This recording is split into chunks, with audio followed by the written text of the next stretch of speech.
Teve bastante coisa, né? Eu falei aqui, Luan, que Petrobras foi bem destaque, porque justamente teve o balanço, né? Aí depois teve a anunciação dos pagamentos do dividendos. E aí o Prats, né, o CEO da Petrobras, ele deu uma declaração criticando a paridade de preços de importação, né? E também dando uma sinalização aí que ele apoia sim esse pagamento de dividendos. E isso é contrário do que o Lula tem falado anteriormente, né? Ele falou sobre esse pagamento de dividendos, ele criticou. Eu queria que você contextualizasse um pouquinho para a gente, né? O que esses dois embates, qual que é o futuro assim que a gente pode esperar para a Petrobras? Não, perfeito. Acho que o primeiro ponto é entender que quem investe em Petrobras nesse momento está exposto a muito ruído e todo dia vai acordar com uma notícia nova, com uma fala diferente. A gente tem muitos agentes econômicos que estão por trás da Petrobras, é uma empresa de economia mista, então a gente tem interesses de minoritários, acionistas como nós, investidores. Temos o representante do governo, né, o presidente da companhia, e também tem o Lula que está sempre falando sobre o que ele acha que a Petrobras deveria ser para o Brasil. E ao longo dos meses, dos dias, é muita notícia, é muito ruído, tem uma diferença grande entre o que falam e o que fazem também, tem propostas sendo sondadas, mas nada de concreto foi feito até o momento. Isso do começo do ano para cá, né? Tem que pensar também que o governo está aí há menos de 3 meses. Mas assim, essa semana a gente teve, primeiro ponto, o resultado da companhia, resultado trimestral.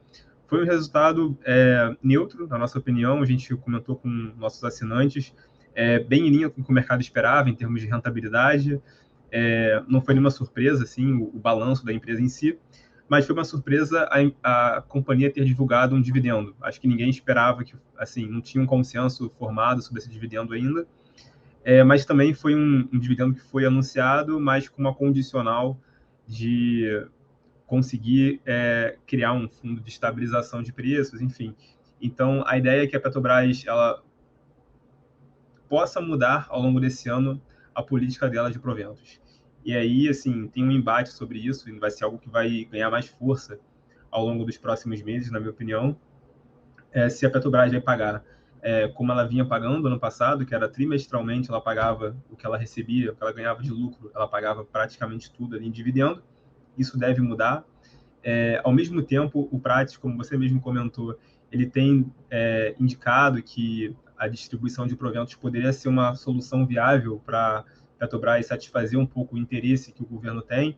Acaba que o dividendo ele também entra para o governo e o governo poderia criar eventualmente um fundo de estabilização de preço, algo que acontece em vários países do mundo. Assim, a Noruega acho que é um bom exemplo disso, de um país que aproveitou o recurso que ela tem no mercado de petróleo para, ao longo do tempo, usar o superávit da conta que tinha, que estava sendo feito pelo governo em períodos de bonança do petróleo, para gerar um fundo de estabilização, não de preço, mas para enriquecer mais a população, investir em outras áreas, enfim.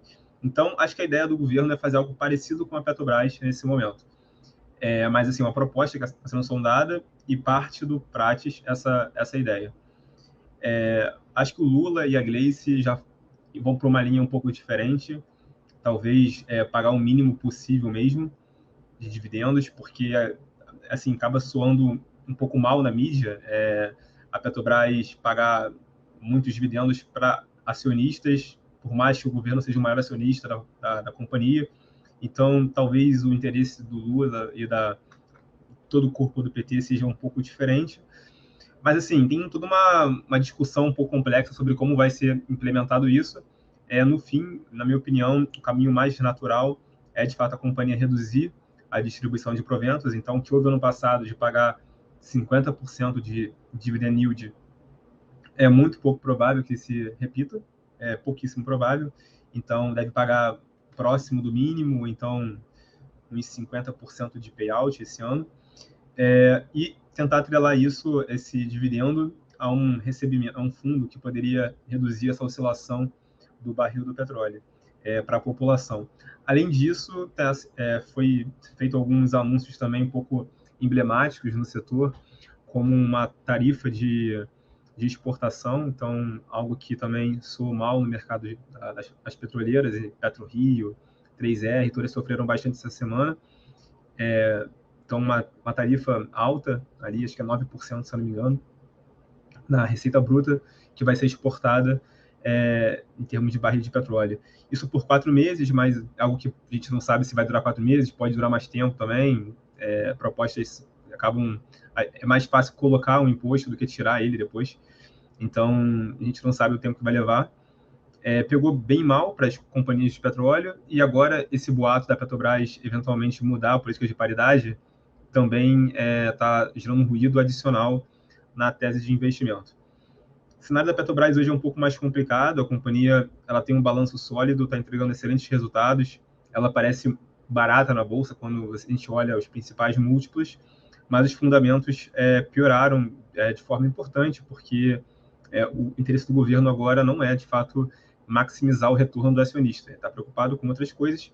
Então, é uma tese um pouco mais nebulosa nesse momento. A gente também teve a volta, né, dos impostos federais, o PIS, CONFIS, sobre os combustíveis, né, na quarta-feira. Aí depois teve um anúncio da redução justamente do preço aí repassado pelas distribuidoras da Petrobras. Então, essa semana a Petrobras foi um destaque, mas você deu fechou a semana assim perfeitamente, um panorama geral sobre tudo que está acontecendo, mas eu tenho certeza que ainda vai ter pano para chão para a gente falar de Petrobras.